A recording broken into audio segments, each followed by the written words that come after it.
Public domain is fun. You know, being able to do whatever you want with an established character. No worries of copyright and the like. Oh, sure, you could do a fan film of whatever, not in the domain yet character.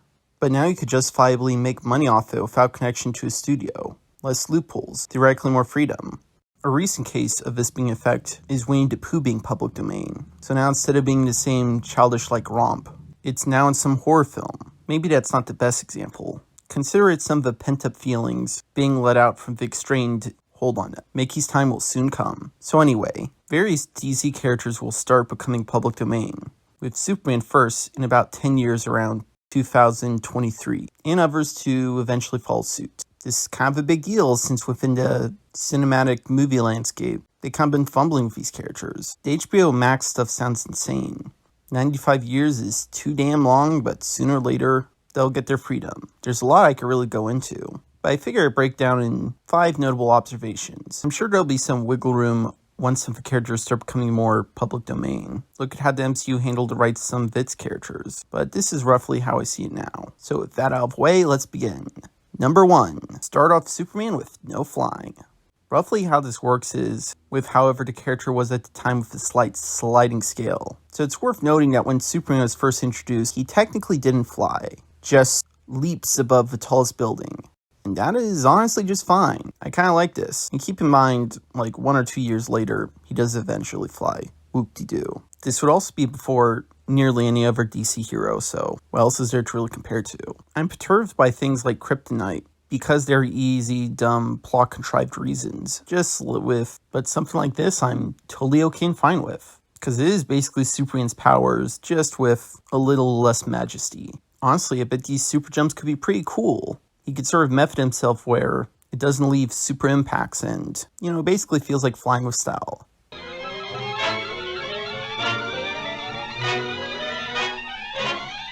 Now number 2, the situation between Dick Grayson Robin and Nightwing.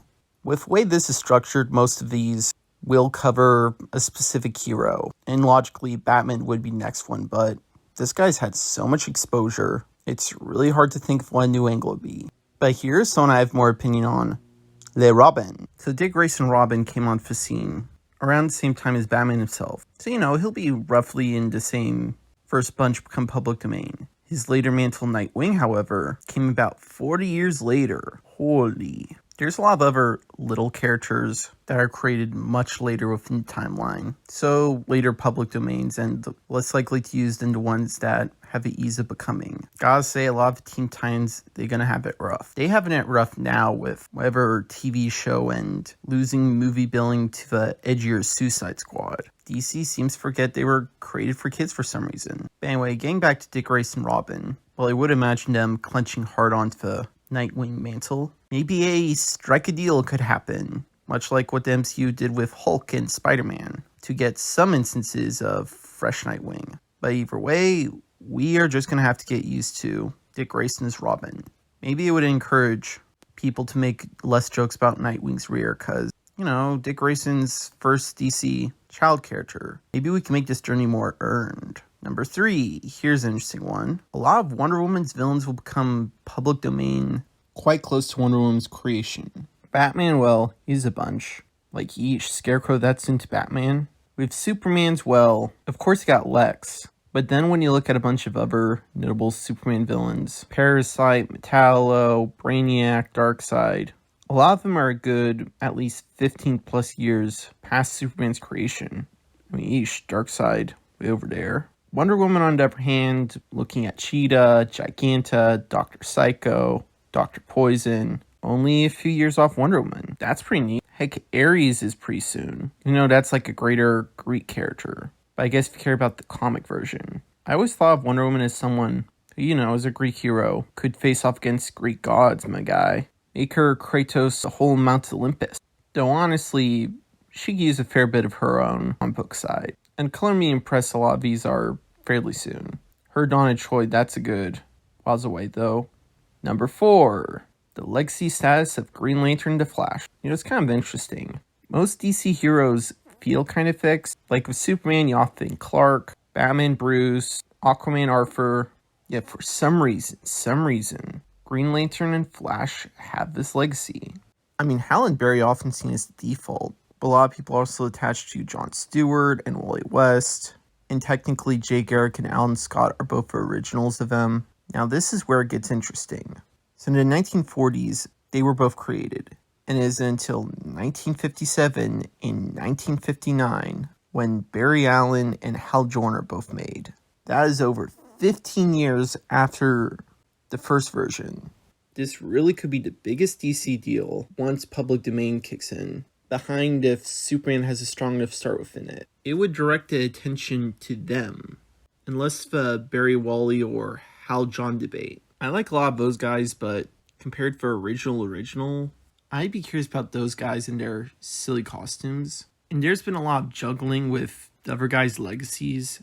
Like, due to a lot of people's attachment to Justice League Unlimited, it was hard for a lot of people to see pushing Hal over John. An interesting thing for Flash is Barry was dead for a while, so a lot of ideas with Flash, like being the more fun-loving guy of the team, that was more Wally. Even certain aesthetic choices. When Barry came back, they transported a lot of that to him, as well as he suddenly has a tragic dead mom backstory, which he didn't originally have. The thing with Reverse Flash being the biggest hater of all time. The Flash show being a pinnacle of bad CW. Also, Ezra being Ezra isn't helping. Yeesh. Green Lantern has a hard time with representation, but at least it's not the Flashes. Both in all this, hey look, Jay Garrick with a little helmet. And Alan Scott, what is that you're wearing? Doesn't look like OO-approved material. But these guys just feels like less baggage and maybe a bit to explore. And also, finally, for number 5, things change. I mean, there's still a lot more to go over with the characters, but it's like looking at the whole potential. This could really be a changer for the superhero landscape. All this about this studio, that studio, and it's like, well, it's not really going to matter once all these guys become public domain. And trust me, everything will become public domain in time. Once a few of the big leads become public domain, then others start to, more negotiating, the type of Sony lets Marvel use Spider-Man for a bit type of negotiating. Zaslav said 10-year plan for a reason, because that's the time they got to have all these characters. It's going to be pretty interesting. 10 years is a bit of time, but it was 10 years since the Avengers, and that just feels like a breeze. And during this time, I'll enjoy what they got and see if they could sort of end strong at least.